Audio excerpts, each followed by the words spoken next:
नमस्कार दोस्तों, मैं विनय दुबे मुंबई से।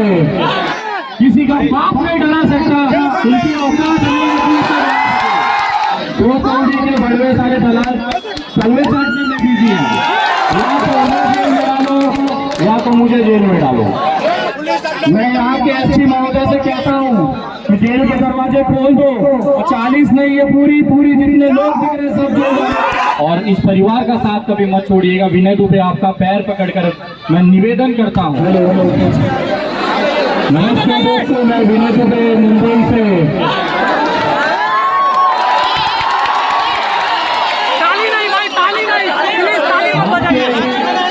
आपके क्षेत्र में एक दुखद घटना होती है। 10 दिन हो जाते हैं, मैं इंतजार करता हूँ कि शायद आप लोगों के अंदर खून उबाल मारेगा।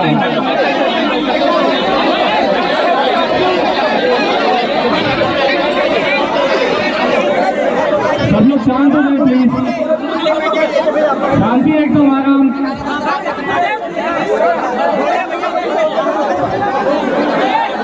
आवाज नहीं, एकदम शांत।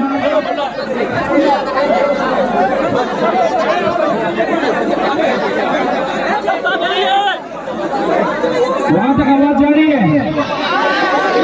आवाज आ रही है? नहीं? आप लोग मीनास को इंसाफ दिलाना चाहते हैं? इंसाफ दिलाना चाहते हैं तो क्या करना पड़ेगा? इंसाफ के लिए लड़ना पड़ेगा। आप तैयार हैं? आप तैयार हैं? मैं मुंबई से आकर अगर यहाँ पर मीनास के लिए आवाज उठा सकता हूँ तो आप सबकी वो जिम्मेदारी बनती है कि मीनास के उसके परिवार को अकेला नहीं छोड़ना है। क्या आप छोड़ेंगे उनको अकेला? क्या आप डरेंगे कि इंसान? ये हम सबके लिए, क्योंकि यहाँ पर इंसानियत की मौत हुई है। किसी भी कौम में या धर्म में ये नियम नहीं है कि आप किसी भी इंसान की हत्या कर दो। ऐसा कोई वाजिब कोई काम नहीं है जिसके नाम पर किसी की हत्या कर दी जाए। लेकिन देश में जो माहौल बनाया जा रहा है वो आज यही है कि अगर आदमी कोई आवाज उठा रहा है, मीनास का क्या गलती था? अपने शकील के लिए वो आवाज उठा रहा था, वो लड़ रहा था, बदले में क्या मिला उसको? मौत। आज मैं उठा रहा हूँ, कल मुझे भी मौत मिलेगी, लेकिन ये आवाज उठनी नहीं चाहिए। शहादतें होती रहेंगी, लेकिन हम सबकी जिम्मेदारी होती है कि शहादतों पे जिसकी भी मौत हुई है, जिसकी शहादत हुई है, उसको इंसाफ दिलाना हमारा हक बनता है। तो मैं आप तमाम लोगों से पूछता हूँ कि आप में वो दम है, वो हिम्मत है जो मीनास को इंसाफ दिला सके? आप लोग लड़ेंगे? अभी आवाज में आपके दम नहीं है, आप क्या लड़ेंगे यार? तो आप शांति में बैठे हुए हैं।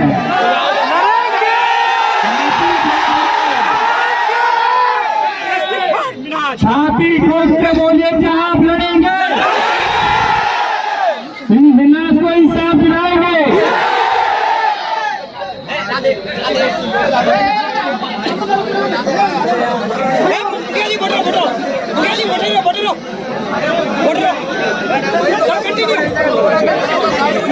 अभी यहाँ पर मैं उनके परिवार को सांत्वना देने आया हूँ। मेरा तरीका थोड़ा सा अलग है। आप लोग जानते हैं, अगर सीधी उंगली से काम नहीं हो तो उंगली टेढ़ी करनी पड़ती है। हम न्यायपालिका को मानने वाले लोग हैं। मैं आप तमाम लोगों से निवेदन करूंगा कि कभी भी सोशल मीडिया हो चाहे कोई भी मीडिया हो, हमें शांतिपूर्वक तरीके से इंसाफ के लिए लड़ना होगा। पुलिस अगर लाठी मारेगी तो क्या लाठी खाने को तैयार है? क्या इस बेगुनाह को इंसाफ दिलाने के लिए आप लाठियां झेल पाएंगे? अगर झेल पाएंगे तो याद रखना, जिस दिन भी हम ऊपर जाएंगे ऊपर वाला आपको सलाम करेगा।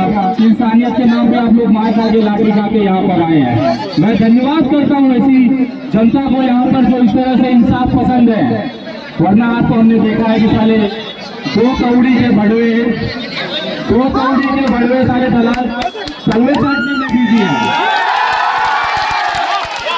आज यहाँ पे तो जितने भी सर दिख रहे हैं, जितने भी लोग दिख रहे हैं, वो चाहते हैं, वो बेखौफ हैं। क्या आप डरते हैं सरकार से?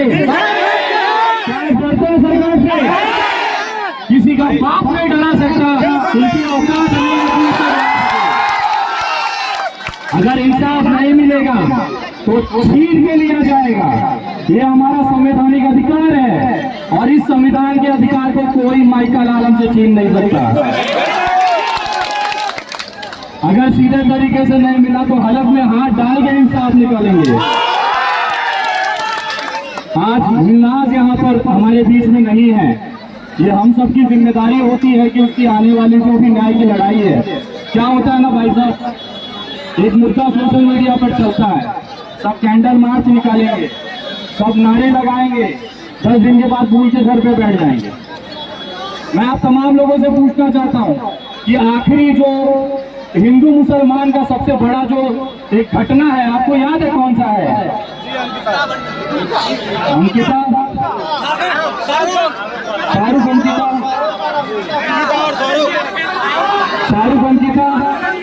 देखिए, मैं आपको 2 मिनट में साबित करता हूँ कि आपका और मेरा दिमाग कितना कमजोर है। मीडिया हमारे ऊपर इतनी हावी है कि हम याद नहीं कर पा रहे हैं कि जो आखिरी घटना घटी है हिंदू मुसलमान की सबसे बड़ी घटना, वो अंकिता और शाहरुख कह रहे नहीं मेरे भाई, उदयपुर में गला काटा गया, याद है? इससे बड़ा कोई घटना नहीं है। लेकिन मीडिया ने हमें इस तरह से भ्रमित कर दिया है कि हमें याद आने में समय लग रहा है। तो कहीं ना कहीं हमें ये भूलना नहीं है कि यहाँ पे हमें इंसाफ दिलाने के लिए पूरा भीड़ जमा हुआ है।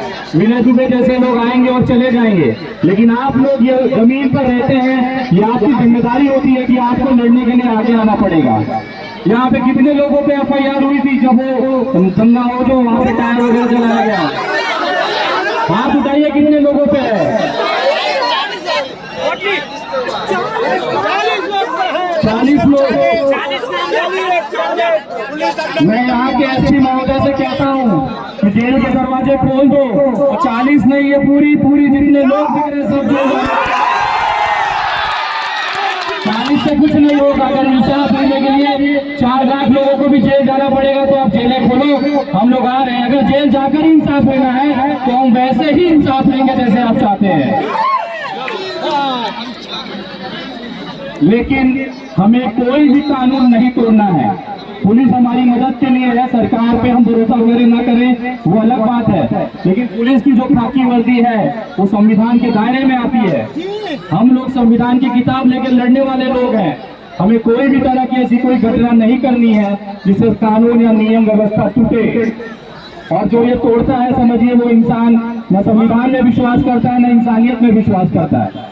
आज धीरे धीरे 45 केसेस हो गए, लेकिन आज भी यहाँ खड़े होकर डंके की चोट पे सरकार की धज्जियां उड़ाता हूँ, क्योंकि मुझे पता है मेरा संविधान मेरे साथ है।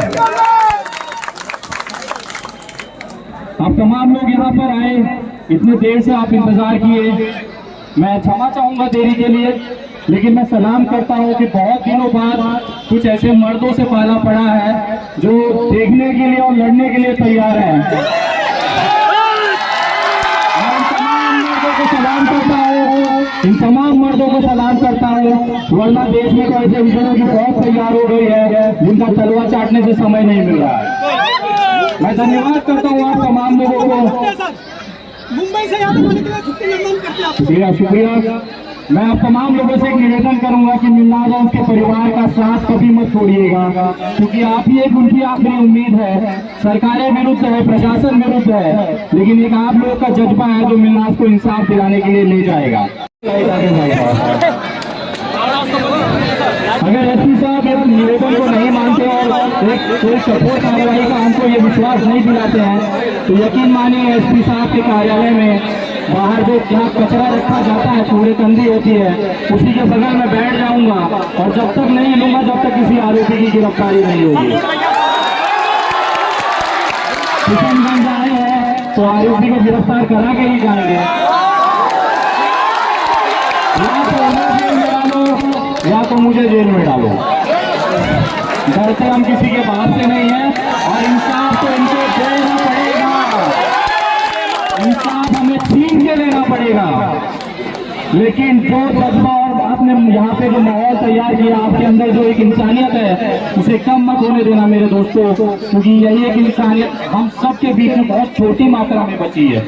अगर ये भी खत्म हो गई तो ऊपर वाला बोलेगा कि क्या वे भोसड़ी के तुमको क्या करने भेजा था, तुम क्या कर रहे थे।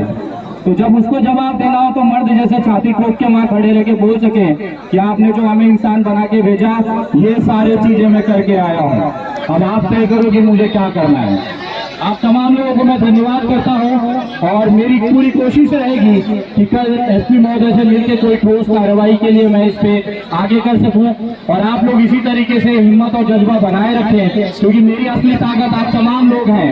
और कहीं भी हमें ये लगेगा कि मिन्नास को इंसाफ नहीं मिलेगा तो यकीन मानिए मुंबई में जो बांद्रा कांड हुआ था, किशनगंज उससे बड़ा आंदोलन खड़ा होगा। और ये मैं दावे के साथ कहता हूँ, किशनगंज में उससे बड़ा आंदोलन खड़ा होगा।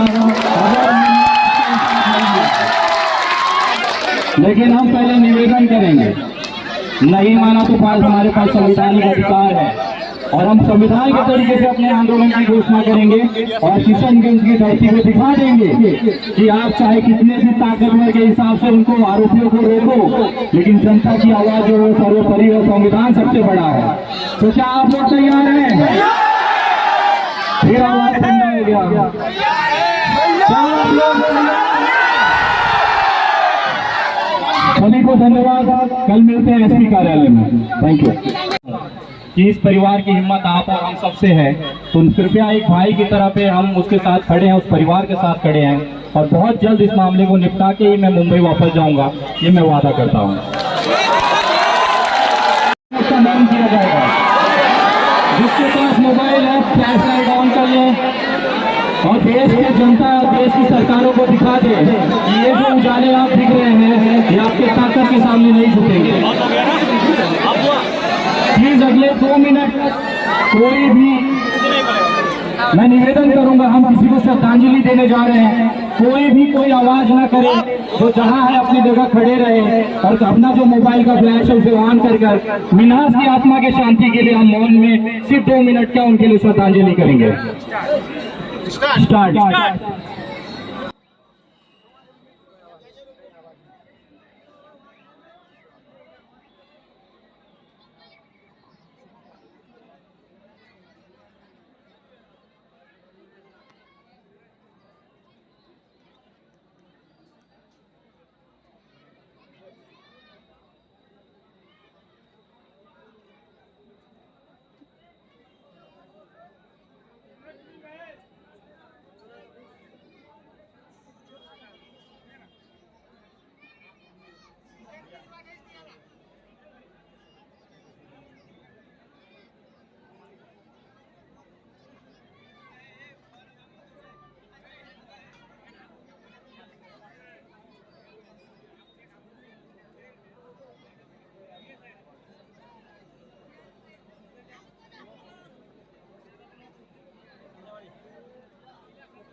धन्यवाद। ओम शांति।